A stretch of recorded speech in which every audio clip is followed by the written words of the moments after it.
ఇందిరమ్మ లబ్ధిదారులకు రేవంత్ సర్కార్ good news చెప్తోంది. ఇందిరమ్మ లబ్ధిదారులకు సంబంధించి బేస్మెంట్ పూర్తి చేసుకున్న వారికి ₹1,00,000 నిధులు జమ చేయబోతున్నారు. హడ్కో నుంచి దాదాపు 3,000 కోట్ల రుణం తీసుకున్నట్టుగా తెలుస్తుంది. తొలి విడత 71,000 ఇళ్లను మంజూరు చేశారు. అయితే అందులో దాదాపు రీవెరిఫికేషన్ ద్వారా 6,000 మందిని లబ్ధిదారులుగా గుర్తించారు. ఇక అందులో 1,200 మంది బేస్మెంట్ పూర్తి చేసుకున్నట్టుగా తెలుస్తుంది. ఆ 1,200 మందికి ఇప్పుడు ₹1,00,000 చొప్పున జమ చేయబోతున్నట్టుగా తెలుస్తోంది. ఇల్లు లేని నిరుపేదలకు ప్రభుత్వం ప్రతిష్టాత్మకంగా చేపట్టిన ఇందిరమ్మ ఇళ్ల పథకానికి నిధులు సిద్ధమయ్యాయి. మొదటి విడతలో ఇల్లు మంజూరై పునాది వరకు నిర్మించిన లబ్ధిదారులకు ఆర్థిక సాయం అందించబోతున్నారు. ఇందుకోసం హౌసింగ్ కార్పొరేషన్ హడ్కో నుంచి 3,000 కోట్ల రుణం తీసుకుంది. త్వరలో లబ్ధిదారుల ఖాతాలోకి డబ్బులు జమ చేయబోతున్నారు.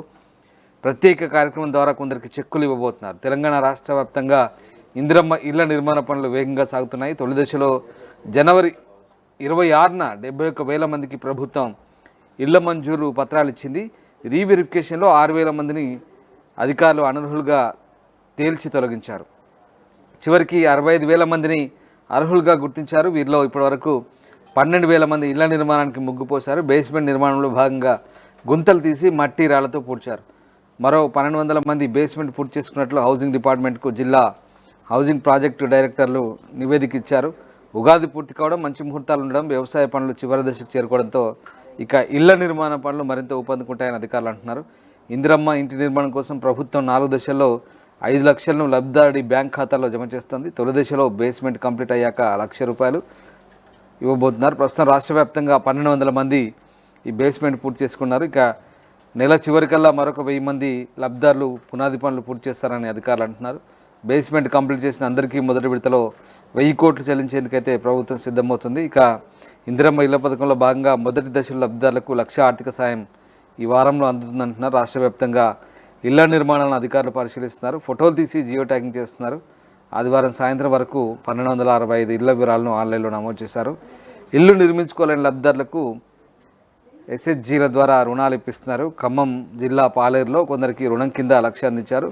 ఇలా రాష్ట్ర వ్యాప్తంగా రుణాలు అందేలా చూడాలని హౌసింగ్ కార్పొరేషన్ ఎండి జిల్లా కలెక్టర్లకు తెలిపారు. అడిషనల్ కలెక్టర్ల సమావేశంలో దీనిపై సూచనలు చేశారు. సెర్ఫ్ సీఈఓ కూడా సహకరించాలని లేఖ రాశారు.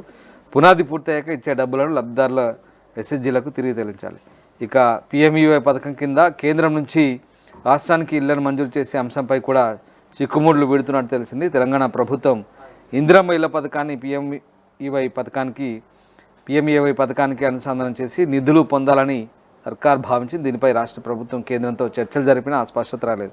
తాజాగా కేంద్ర గ్రామీణాభివృద్ధి శాఖ డిప్యూటీ డైరెక్టర్ తెలంగాణ హౌసింగ్ కార్పొరేషన్తో పాటు పలు శాఖలతో వీడియో కాన్ఫరెన్స్ ద్వారా సమావేశం నిర్వహించారు.